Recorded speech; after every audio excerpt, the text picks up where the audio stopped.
Hi everybody, and welcome to a very special video. I am joined by Dr. T. Colin Campbell, who is the author of the China Study and a extremely well-known doctor in the plant-based nutrition field.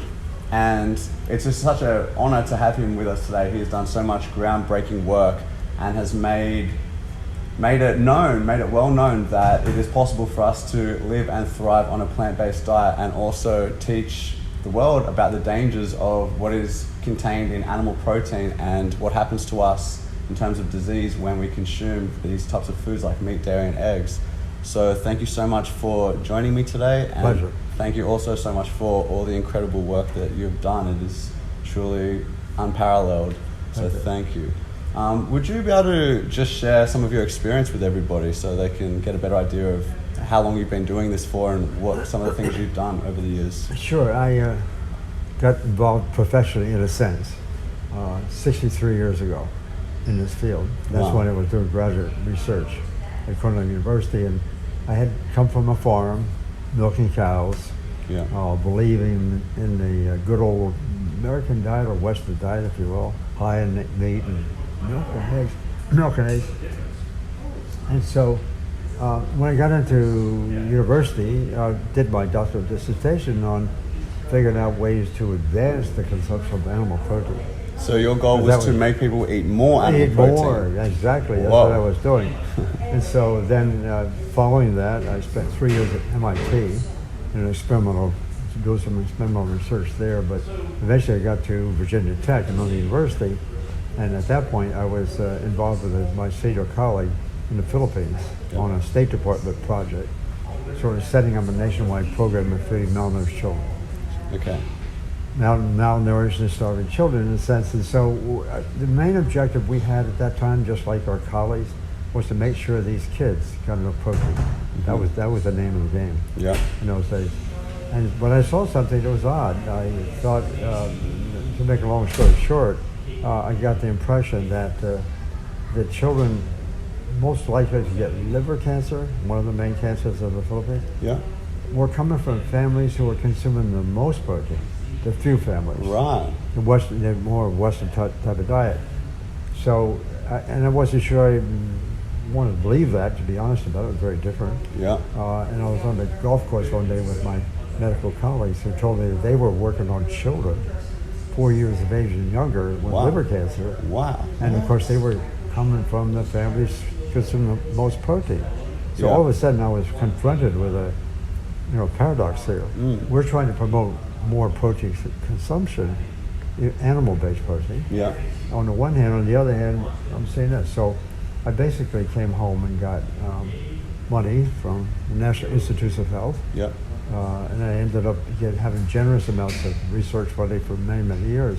Just started in simply just asking this question: does animal protein increase cancer risk from an experimental point of view? Mm-hmm. There was in any case, I got into that study and showed that yes, it does. Yeah. If you just do simple feeding studies. Well, what does that mean? Well, that means animals being given two different levels of protein. Right. One higher on the high side, 20% of total energy as protein. Yep. And the protein we were using in that case was casein. Yep. The main protein of cow's milk. And sure enough, I was turning it on. I forgot to mention there was one other rather obscure report came out at that time too from India, who were doing something similar. They were testing the effect of protein on cancer production, hoping and hypothesizing it would tend to reduce cancer. Right. And they didn't like the results, and they went back and did the study again in a different way and got a rather different result. So they didn't quite believe what they saw. But in my experience, what I saw, what they had done, together with what I was seeing in the children, that combination, there was enough there to make me wonder, is this true? We can't be giving children more protein if that's a problem. So that's what led to that long-term study I had for the one project for 27 years.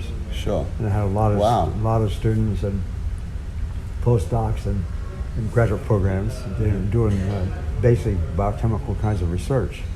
and wanted to see first, does it work? Does high protein increase cancer? Yes, it does. It's dramatic. Okay. It's very dramatic. And secondly, I wanted to see if I could understand how, what's the so-called mechanisms as to how that works. Mm-hmm. You see something like this, and especially if it's so provocative like that, you don't tend to believe it. The only way you can begin to get some confidence in whether or not this is working, you got to start looking at the cellular level. Yeah. You know, how does this work? And so that was very exciting. We did that for the next 12 to 15 years and published this extensively. And I kept looking for the key mechanism, and found out that every time we looked for a mechanism, we found one. That was a very exciting idea because, Well, what do you mean by that?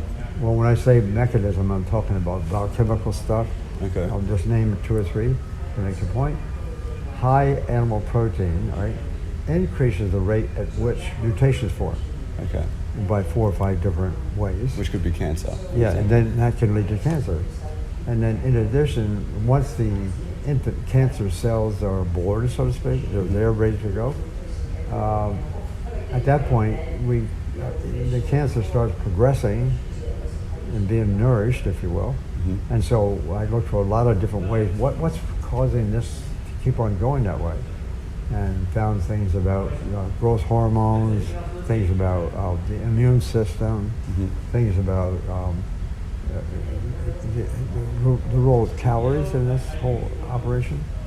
And so it turned out that after, as I say, 12 to 15 years, every time we looked for a mechanism to explain this high protein effect, since it was so, becoming a little bit controversial at that time, Yeah. every time we looked for a mechanism, there it is. Right. Rather dramatic. Right. And so that led to the idea that our whole presumption that nutrients, or nutrition if you will, work by one nutrient affecting one mechanism, affecting one outcome. That's the mantra of the drug industry, by the way. The same thing, take one chemical, find a mechanism that's responsible for a disease, use that chemical to stop it if you wish, to block the disease. Sure. In this case, and Not we holistic. we tend to assume that's true in nutrition too. Each nutrient does its thing, and it's simple to just look for whatever that is. What I was gradually learning was there is no such thing as a single mechanism. All of this stuff is working together in infinitely complex ways, and it's all integrated. And that's nature. Yeah. That's sort of nature. All works together. And then we played around with that model and doing different kinds of research and learned, for example, we can turn cancer on and off experimentally. You feed them more animal protein, it turns it on. You take it away or replace it with plant protein, you turn it off. So it definitely doesn't happen with plant protein, only animal protein. Only animal protein, exactly. So. And why was that? Well, the animal protein, we're not entirely clear on that, but there's a number of things animal protein does that's not in our favor. It's got some so-called sulfur amino acids, methionine in particular, Yeah. that when those sulfur amino acids are consumed as part of the animal protein, incidentally, animal protein has more sulfur amino acids than plant protein. So it wasn't an all or nothing kind of thing. And that's every animal protein. There's Every animal protein. Okay, So every single one. when we consume animal protein, some of those amino acids become involved, and when they're metabolized, they create a so-called sulfate ion, which is acidic. That creates an acid kind of condition in our bodies. So animal protein, as opposed to plant protein, has more sulfur amino acids, by name methionine, for example.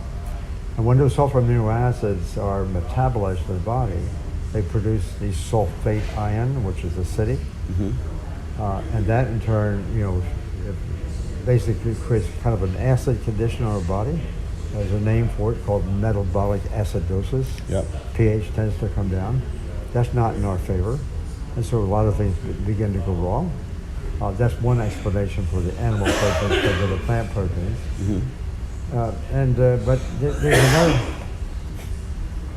But there's another issue too, and that is when we choose to eat animal food in order to get the animal protein, if we're thinking that more along those lines, when we make that choice to eat animal proteins, we put more animal protein in our diet, and we automatically then decrease the consumption of the foods we should be eating.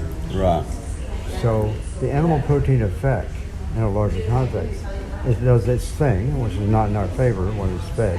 Yeah. But in addition, it's triggering additional mechanisms and effects by the absence Of the good of stuff. the good stuff. Mhm. So when that balance is huge. Right. That's huge. And so just to so mirror, just not putting the plants in alone is a big deal. yes, right. And so we any amount, by the way, of animal protein. Any And amount. Because when they look at linear correlations, comparing, let's say, some disease risk with consumption of animal protein, we see a nice linear regression coming down just like that to zero. Right. So So even what a it- tiny bit will take it up a notch. Yeah, in theory, I mean, obviously, Sure. not everybody's going to be affected in Okay. such a way, but nonetheless, that's what it is. Okay. And so it really says something very powerful, that any amount of animal protein is not good, Right. both because of the specific effects of the animal protein, but also because of the indirect effects that are missing, or the benefits coming from plants. Understood. So it becomes a big effect. And in any case, I'm skipping over a lot of things, but those studies really got me into, obviously, changing my views Mm-hmm. on what is nutrition, what do we think, how do we think about animal protein, how do we think about a lot of other nutrients. Yeah. And eventually I got to a point where I think in science in general, especially in this area, we tend to focus on one thing at a time, Yeah. and we may get excited about one thing and effect, and then we turn it into a drug, Mm-hmm. and we turn it into a treatment for a specific disease. And that whole operation just sort of, in almost a philosophical sense, is just not consistent with nature. Right. Nature, we've got all this stuff working together from food, Mm-hmm. along with some other things we do with our lives. And it's infinitely complex. Yeah. And the beauty of it is all of a sudden you see everything, when you're doing the wrong thing by eating the wrong food, everything is going wrong. Mm. So, heart disease risk starts to go up, and cancer starts to go up, and diabetes goes up, and multiple sclerosis goes up, and a lot of autoimmune diseases. Everything goes south. Wow. And then at the same time, and this is coming from history in part, is that athletes, like world-class athletes, for example, they have for decades tended to want to take protein supplements Yeah. to get better performance. That being mostly animal-based protein, that was wrong, because now I've come to know some really world-class athletes Yeah. who are on a plant-based diet. Tom Brady, Gary Player, golf, John Sully, basketball, runners, and all, they have dared to go out and just try to change their diet. Yeah. Their performance goes up. Yeah. And that observation was first made in really brilliant studies that were done over 100 years ago. Do they still strive for a high-protein plant-based diet, though? Some of them tend to want to do that because somehow they can't get away from that concept that they've always heard was Do you right. think that that's necessary? No, I don't. Really? So they could? You think No, they I could can't. have? I can't be 100% Sure, certain sure. of that, but in any case, Your intuition, or but, from what from you what know. I know, yeah. Yeah. So, with these athletes just consuming a good, healthy, broad-based, with lots of variety of plant-based foods, that's where it's at. Do you think, though, that because it's about, for them, certain amount of muscle mass, that a slightly higher protein would be beneficial? That's That's the narrative. That's the the discussion. narrative, but not necessarily. And the they facts. do. Well, they do, in fact. We see this, for example, in the American football player, who is on the line, pushing people around. Right. A lot of weight, in that case, matters.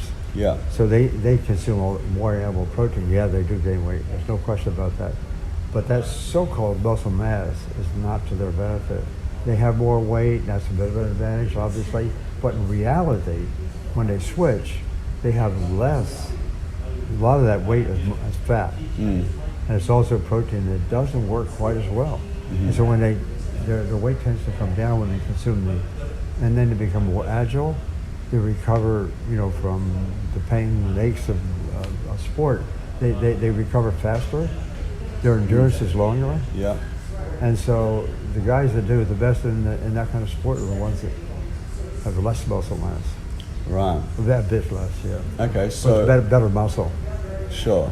That's what it is. So your all of your work has basically come down to the conclusion that there's no amount of animal protein that is good for the human diet or the human body. Yes, that's what it comes down to. I mean, and as I say, from where I started, that's a pretty strong statement. Yeah. But in any case, I believe it. That's what the science shows. Okay. And what kind of benefits have you seen with people who decide to remove animal protein from their diet? What kind of speed do you see changes? What kind of things happen when people take animal protein from the diet and replace it with plant foods? It's dramatic, almost across the board. It's really amazing. Wow. My one son, who authored the book with me, now is a physician, and he's doing research, and he's done these so-called immersion programs. You know, taking a group of people, giving them this food, and seeing what happens. Almost 100% of them, unless they're really fit in the first place, more or less. Yeah. But 100% of them, their cholesterol drops like a rock. Their cholesterol in the blood, you know, and they all of a sudden feel more fit. If they got an illness, it goes away, and it happens within a week or two. That's incredible. And my other son's done the same thing, and now, of course, I have colleagues. In fact, I got onto this idea in part because of Dr. Esselstyn, Yeah. who did it with his heart patients, Yeah. and Dean Ornish. Mhm. I didn't know them at the time, but they were seeing heart disease being reversed. That's Which pretty was significant. seen to never be reversible. That's right. Right. And so in the laboratory, I was very tuned into that possibility, because in the laboratory, that's what I was doing some 20 years before. Right. We were turning cancer on and off of all things, Sure. and just by increasing or decreasing animal protein. So that concept of reversing disease is a very exciting concept, and it begins to happen very early. And just at this conference here, for example, I'm sure I've had at least 100 or more people, maybe, oh gosh, it's got a couple hundred people, Yeah. telling me that, you know, their lives were saved, they changed things around, and you could take it with a grain of salt maybe, it's anecdotal, but I know it works. Yeah. And so this whole idea of using diet as a means of treatment, you know, this kind of diet. Food it's be not- thy medicine. Right, it's not just preventing future disease problems. It's actually taking this food to actually as a means of treatment and reverse it. That's so much better than pharmaceuticals. Of course. I mean, this is diametrically opposed to the whole concept of pharmacology. In the case of pharmacology, we want to find the elusive mechanism, as I said before, and we want to make a chemical to block that mechanism if that's the one that's responsible, so to speak. And then we end up with a drug. And most of them don't work after a while. They might work a little bit in the short run sometimes, but in the long run they have side effects. Yeah, cause more problems. And So you need more drugs with more side effects. I mean, the statins are a classic example. Right. You know, the specific reaction there that was identified concerning the manufacture of cholesterol in our bodies. They said, oh, okay, if we can hit that enzyme at that step, maybe we can slow down heart disease. So they made a chemical called a statin. So the whole statin industry now, you know, tens of billions of dollars Yeah. is relying on that concept. They're going to block the synthesis of cholesterol in the blood, which doesn't have all that much to do with heart disease anyhow. Right. You know, there's a lot more to that than that. And so the drug industry. Can we talk about that for a second? Yeah. So cholesterol doesn't have that much to do with heart disease. Right. From your work.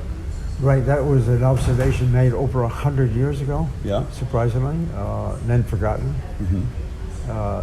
These were experimental animal studies at the time that basically they were becoming aware, early 1900s, they were becoming aware that heart disease was emerging as a serious disease. And they also noticed too that the cholesterol in the blood seemed to go up a bit with that, and they said, oh, that's a problem. Yeah. So they then started looking for what causes that to go up. Is there something in the diet? And one of the first observations, what they first thought, rather obviously, it's the cholesterol we consume that causes it to go up in the blood. Well, they found that that doesn't have that much to do with it. We know today Right. the amount of cholesterol consumed specifically that doesn't necessarily raise the cholesterol in the blood. So they're looking for other things. And after about 15 years of worth of research, they conclude rather, positively. I mean, certainly that it's the animal protein that causes the cholesterol to go up. Right. That in turn was discouraged and forgotten. Okay. From that point onwards, then we're arguing all the time, don't consume cholesterol, which in a sense is Same it's thing okay. almost. But the cholesterol is an indicator of the wrong kind of diet because Yeah. it only comes from animal food. Exactly. So it's if you're not having cholesterol, it means you're not having animal exactly. products. But they So were it doesn't really matter. Like, it's wrong potentially. It's wrong, Exactly. but who cares? Because if people were eating the Exactly. right diet anyway, then they're going to get all the right benefits anyway. Absolutely right. Okay. So that's one of the mistakes we made in the past. To focus so much on cholesterol, and that argument was propelled by the development of pharmaceuticals, basically to block that enzyme, as I said, and decrease cholesterol. Yeah. But that's such a minimal way of doing it. Your statins really don't have that kind of effect. Yeah. At the The end of the diet day. has the effects. Yeah, it's the diet that has the effect. Is there anybody that shouldn't consume this plant-based diet, whole food plant-based diet? No, I haven't. I don't know of any scientific evidence that really suggests that is important. I've never seen that, and I haven't met anyone personally. I mean, there's some people who have said on several occasions, I tried that, especially I see it written Yeah. on the internet for whatever that means. Yeah. But in any case, they'll say, oh, I tried that, it didn't work out, I got this, I got that. I don't believe that. Right. I think there's some of the people trying to destroy the message. Discredit You them. just discredit it. And you've seen a lot of that in your past as well. This hasn't been something that has been willingly accepted by the medical community. Right. Or my community on nutrition research even, by the way. Okay, so why is that? Why wouldn't they want to take on this new information, groundbreaking research that could potentially save so many lives? Well, I was naive maybe all my life, but I was especially naive in the early part of my career. Coming from a farm, first one to ever go to college, if you will. Yeah. I really was naive. And I thought that, what you said, if you discover something that's really exciting and it's the benefit of all people, why not everybody take it? Didn't turn out that way. And once I became quite visible in the public arena, especially giving testimony before congressional committees about the result of a study that I was involved in the early 1980s, when I was sort of getting out there in front and saying these sort of things happened. And they were vicious. Vicious They were attacks vicious. against you. Yes. Because I'm you not- were saying that animal protein causes cancer and heart disease Right. and all these kind of things. That's right, and some other things, along the same line. I mean, I don't know, I was just seeing all these things I wouldn't have believed in the beginning. Almost like conspiracy theories. Yeah, almost like, that's right. But they were happening to you, so they weren't. Right. I recall that you got, you were the president of an organization, and they took that away from you. Right. My As one of- professional society, I was to be the president from the executive council who usually takes care of these kind of things. That was eliminated. And then there was an attempt to have me thrown out of my society. That was a formal investigation and made up stories, and I had to go to Washington. I mean, it was a serious effort. Wow. That didn't succeed, of course. Some people tried to get me fired from Cornell, but that didn't succeed because of tenure. Okay. That was a big deal.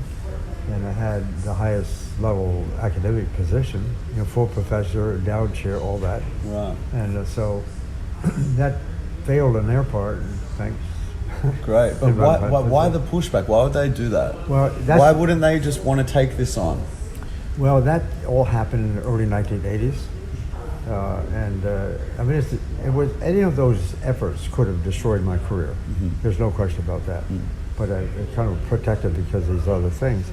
It's finally in about 3 years after that sort of thing happened, I had a chance to be for a year at Oxford University in England.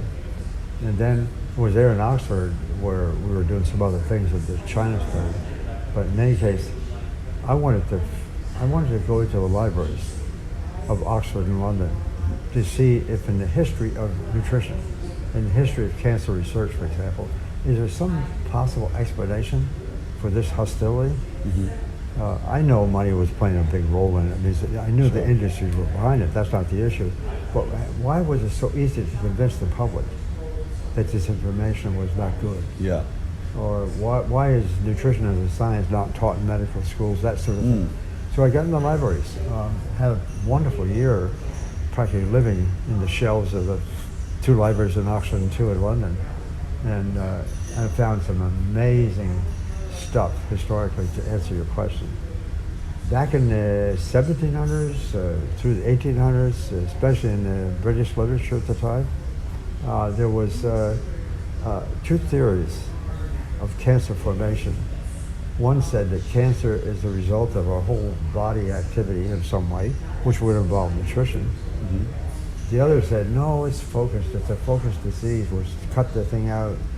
Well, then a little later, it came along the idea, well, we'll use radiation when that became we'll use radiation to zap that cancer and kill those cells. Or we'll use a chemical. That was the birth of the chemotherapy industry. Yep. So you got surgery and radiation and things in the area of cancer. On the nutrition side, protein was discovered in 1839, and then it became the stuff of civilization itself, as they said. It was the prime nutrient ever. Yep. And so a lot of interest got behind that idea, and over here in the cancer area, they got behind the idea of looking at the disease as a localized disease. So both sides, one nutrient, one set of diseases, and that became known as what I call reductionism. Yep. And with reductionism, now going far beyond those initial ideas, it has to do with our wanting to choose one thing, one mechanism, one disease. Sure. That's the whole medical Keep industry. it simple kind of thing. Right. And a lot of money's made that way because you can patent those ideas. Yeah. And I'm talking about something different, and they were talking about something different then too. And that was, it's a whole body thing. Yeah. Well, when it's a whole body thing, you start thinking, well, what's a whole body thing? It's really food as much as anything. You start looking at food, and at that point, I'm looking at food kind of that way. It's everything in the food working together. Yeah. Kind of primarily triggered by the consumption of animal protein, Yeah. which distorts the whole diet. And did the other doctors not look at your research and come to a similar conclusion? No, occasionally, but if they did, and there were occasional ones who sort of were leaning that way, they got thrown out of their society Wow. or totally discredited. Wow. And so I know that game. Yeah. So so you had this thing, and when I got into this idea that, science is not about looking at all these different parts, because they're infinite in number. We're going for the next million years if it was such a thing. Trying to each You're micronutrient. trying to just sort of stumble along with it, or an own favorite little reaction, if you will, when in reality, that's not the way that nature created us. I mean, we are who we are. In the biological sense, everything is operating, I like to say, like a symphony when we're healthy. Yeah. And in a way, it's very simple. It doesn't have to be so complicated. It's just eat plant foods, don't eat animal foods. Yeah, and Whole plant foods. That's right. That's the key. Whole foods. Yeah. You can't take the nutrient out of it and put it in a pill. Yeah. Call it a supplement. Or refine 45 olives into a tablespoon of olive oil. That's exactly right. Yeah. Doesn't work really. And so, so it's just whole food. That's one message. The second message: don't eat food with animal protein in it. Yeah. Which means animal food. Totally. So there you have it. So it's simple. That's It's the whole so thing. very simple. That's everything. Go in the kitchen, go to the refrigerator, get out some food, whatever you have. Yeah. Go to the store, whatever. Kind of mix and match. And that, the interesting part of that, I mean, I don't know anything about cooking. Unfortunately, I have had a wife of 56 years who's fantastic. She's a great cook. 150% behind everything I do. Yeah. She's been able to just make all kinds of dishes. Many delicious whole food dishes. We've got a daughter, and a daughter-in-law now published books, cookbook, and now many cookbooks, by the way. Right. Was his idea, and so it's a wonderful books out there. There's a lot of recipes on this line of thinking on the internet, and we can do it now. Anybody can do it. It's totally. not. It's simple. It's so obvious, actually. So many 90-something% of people are confused about what to eat because there's so many different ideas out there. Eat this and eat that, and at this time That's right. have this and this percentage of carbohydrates and all of these things. Right. But actually, it's so simple. It's just do what you would do if you're in nature, basically. Like all these other animals aren't confused about what to eat. They're eating whole That's right. plant foods, or they're eating animals based on whatever their physiology is. And for us, okay, back in the day we would have eaten whatever we could get from what was available. Right. But now we have the science that backs it and says the best diet for the human body is a whole food plant-based diet. Right. And that makes so much sense because you're just That eating is food the in its answer. natural form, and you're eating the food that is made for the herbivorous human body. By the way, that reminds me of the thing along the way. People tend to eat protein. Historically, they've thought this. They eat more animal protein to get more muscle mass and Yeah. so forth like that. We need it, they said.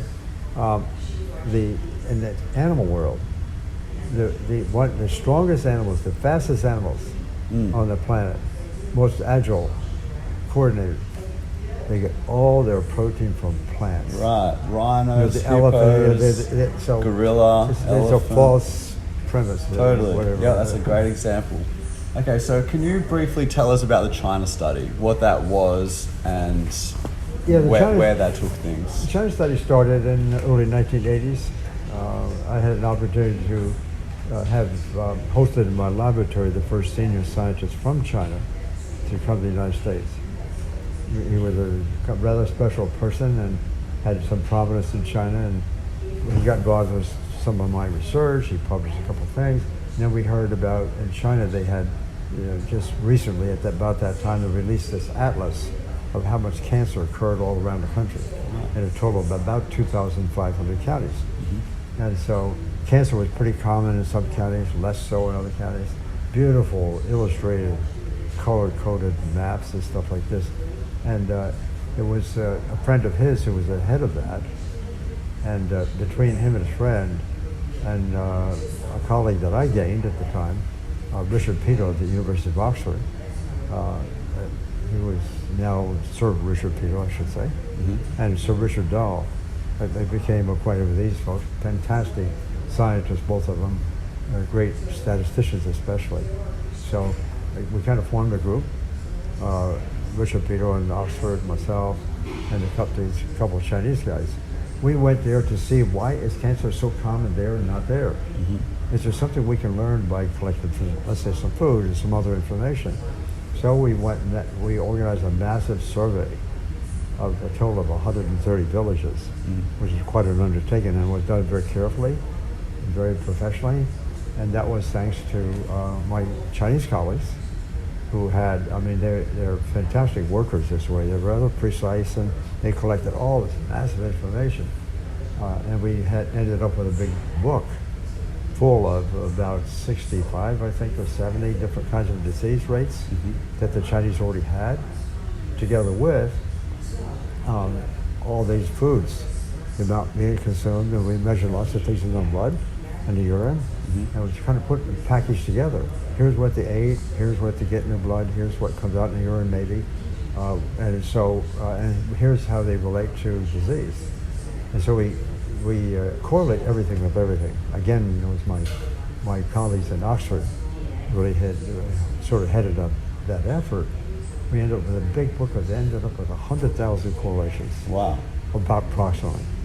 So we could look in that, we could have lived the rest of the next 100 lives, just sort of looking at all those detailed things and rearrange them and stuff like that. I was trying to almost want to do that, but I didn't because, again, that's returning to the reductionist mode. Yeah. I was interested in that time, and when the China study came about, I wanted to see if in the human population who were tending toward a plant-based diet, and I mean strongly tending to it in rural China, I wanted to see if there was any evidence that as people were closer and closer to a plant-based diet, they might have less cancer and other things.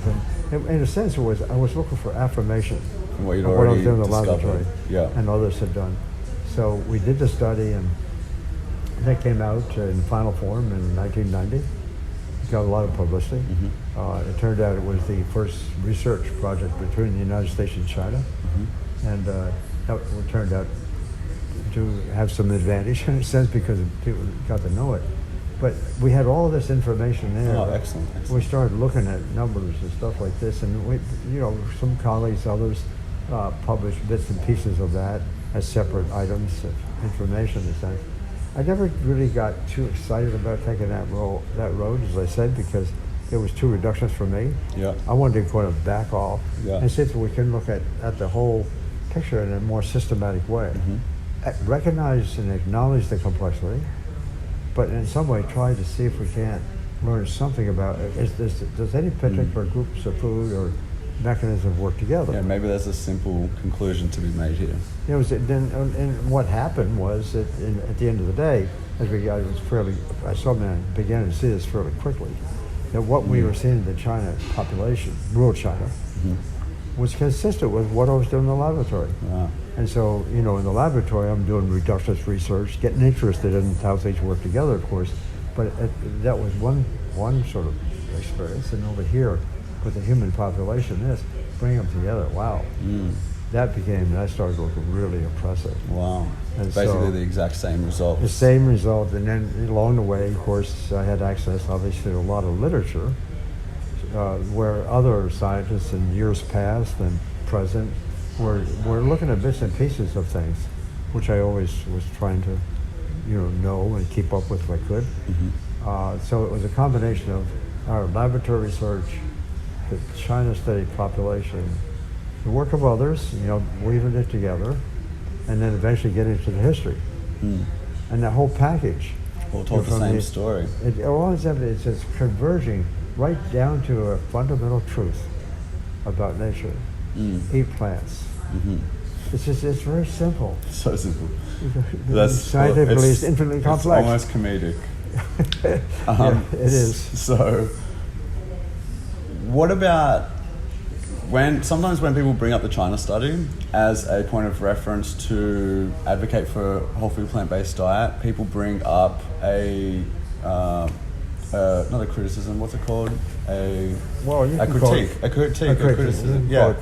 By Denise Minger, right. I don't know her, I never met her, but she was a young student from I think she was a journalist, no science background, not zero. And she somehow decided to critique this and wrote some stuff that looked fairly impressive.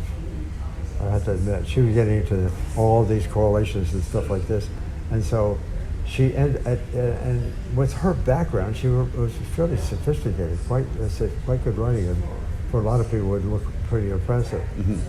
She, however, was associated one way or another with a lobbying group in agriculture in Washington. I don't know what that relationship is, and I don't want to go too far in talking about what that relationship really was, but she certainly was involved. Sure. They all had the same mindset, and I'm sure that she was getting some assistance. So it was a very intensive effort at that time with her skills of trying to discredit what we did. Plant the seed of doubt. Yeah, and those 100,000 correlations, we could reach into those. Well, you could find some correlation to say exactly the opposite. Sure. In a sense, so what she was doing is practicing reductionist science, finding her favorite thing, to try to make a story. In a couple of cases, this sounded sort of interesting. And so she gained some followers, especially from people who did not want to believe what I'm talking about, without a doubt. But she was relying on one premise that was wrong, that everybody supports her view, not mine in a sense, having to do with correlations do not infer causation. You have a correlation, you got two variables, one is dependent, the other independent variable, and if you see a relationship between, let's say, in those days, the relationship between total fat in the diet, or total fat, let's say on the x-axis, and breast cancer on the y, or colon cancer or heart disease, you can see that relationship, but that doesn't mean that the fat is causing that disease, because it can be a million other things. Maybe it's telephone poles in those societies or whatever. So she was relying on this well-worn, well-accepted criticism that correlation does not exhibit causation. What she failed to see, and everybody else who, who paid some attention to her, I agree with the idea that correlation doesn't infer causation if we're looking for a specific agent to cause a specific problem. That's absolutely true.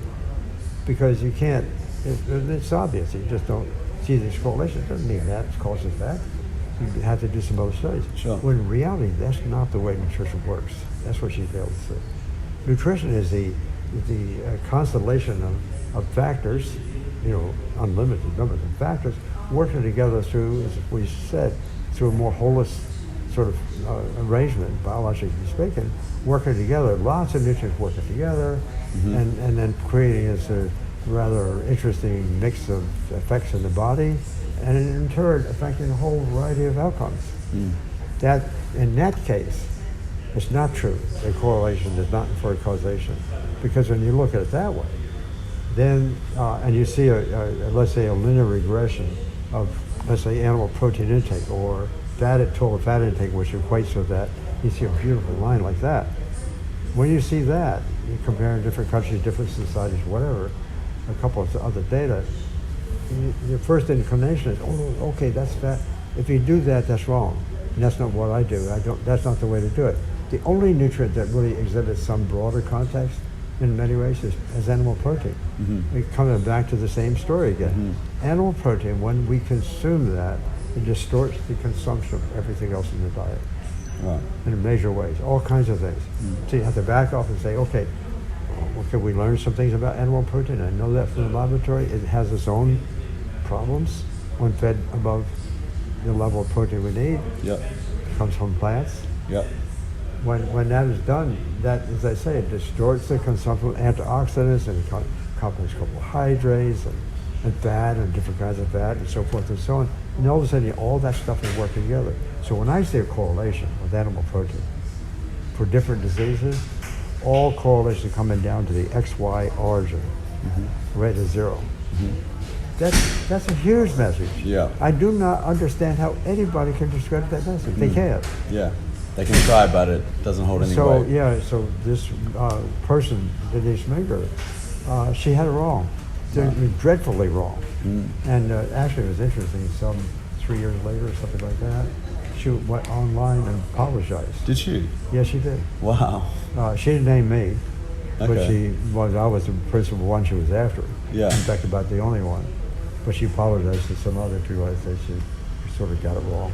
Wow. I wasn't aware of that. Yeah, so. the public tend not to be. That But- doesn't get advertised. Sure, but you know, the thing is that she planted the seed of doubt. That's right. And that, Spread like wildfire. yeah. That's right. For anybody who doesn't want to believe it, They they've can- got their thing. That's right. They They've still got their do. thing yeah, exactly right. They still do. But they're the ones missing out on They're losing. they're missing out for their own health and for spreading planet. a message of health to everybody else by holding so much attachment to meat, dairy, and eggs for their own personal reasons or for their money reasons or whatever it is. Exactly. Right. And so where are we at now with it? Where is society at? Where are the doctors at? What's going on? Are people accepting this message more now, or are we... Well, that's it. Really, that is the question of the day.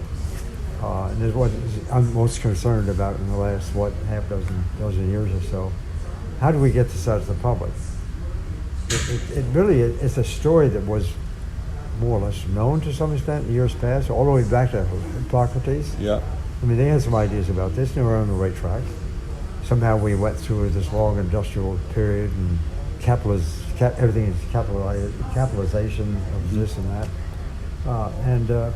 So now we're in this series where we're in this position of knowing this information. In a sense, once again, it's very powerful, and it can address a lot of ills. It can address concerns about the environment, about the cost of healthcare, especially in the United States. Yeah. What Animal else? ethics, world Animal hunger. ethics, world hunger, all this stuff. And it's all coming back to one single solution, really. And I asked myself, how can we convey that to a public who's rather skeptical, and have been for a long time? Yeah.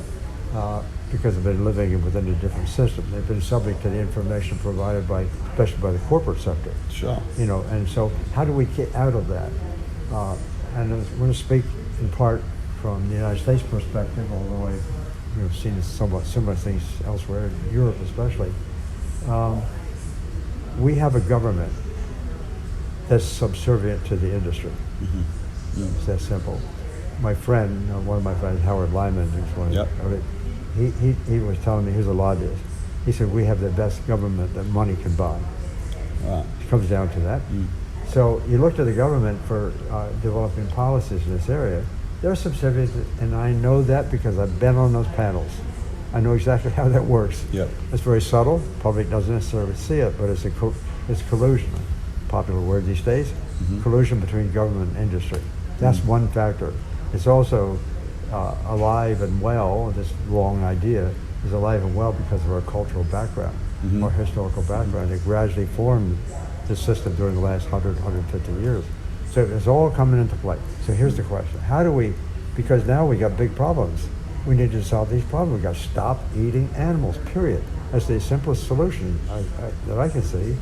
And it's all the same for all these things. I think Yeah. from my Same answer perspective, for many of the problems. right, and having been in policy myself, quite a lot of experience, working on those committees and giving testimony and stuff. I've seen how science interfaces with corporate interests. It's not good. Not a pretty scene. Science tends to lose. And corporations do what they want to do with whatever pieces of the puzzle they want to use to make their story. I think, and this sounds Pollyannish, I suppose, in some way, but I think the government is, quite frankly, standing. They are actually proactively preventing this information to be heard. Yeah. That's what it comes down to. And it is really about knowledge. It's about who's controlling the knowledge. It's about dispersing the knowledge. And as far as I can see and hear, and in Europe, for the most part too, people aren't being told this. And the governments in turn, who are subservient to the moneyed interests, don't want that to be told. Yeah. So we have to figure out ways of getting control of the mechanisms that create and disperse knowledge. And I've got lots of ideas on that, how that might be done. Practical things that we can do. Teach nutrition in medical schools for start. Of course. No medical schools, not one in this country, teaches nutrition. Yeah. And then we don't have a mechanism. Approximately 24 hours, I heard, about 24 hours in a 6-year course. No, that's a high side. That's a rare thing. Right. And it's the wrong kind of nutrition on top of it. Yeah, that's right. It's So not doctors, even, they don't have a clue. it's not even the right stuff. Yeah. And people go to their doctors for nutritional advice. That's right. That's the last person they should go to. That's right. But they've bought into or they're trained in the alternative system. Yeah. However, there are a lot of doctors now coming on board. I've spoken to maybe a couple hundred medical schools now, and I'm fairly candid about what I'm saying. You're not trained in nutrition. You should do that. Let's get things. Let's get people learning about nutrition Yeah, through so- the doctors and from the bottom up as well. Right. Social media, getting it in the media, getting these books out there, the documentaries. But I have to say, one nice thing that's happening. It's kind of gratifying. A lot of doctors are coming on board because they're good people. They didn't realize this, and they say, "Oh, wow!" And now they're learning they can solve problems with their patients. Yeah. And Sounds they are good. coming on. A lot of They good want to do it. They That's why are- they got into it in the first place. That's right. That's exactly why they get into it. Yeah, So perfect. I'm having fun Yeah. talking to a lot of my physician friends. Yeah, feeling optimistic. Yeah, Excellent. that's right. All right. Well, it's been such an honor to talk to you. Thank you again so much for everything you've done for Well, thank you. the people, for the animals, for the planet, to get this message out there. It helps in so many ways, and it's truly one of the most important messages that the world needs to receive. So, yeah. It really has to do with eat the right food. We'll solve a lot of problems. Exactly. Eat plants, not animals. Yes, That's right. the whole thing. Yeah. All right. Thank you so much. Okay.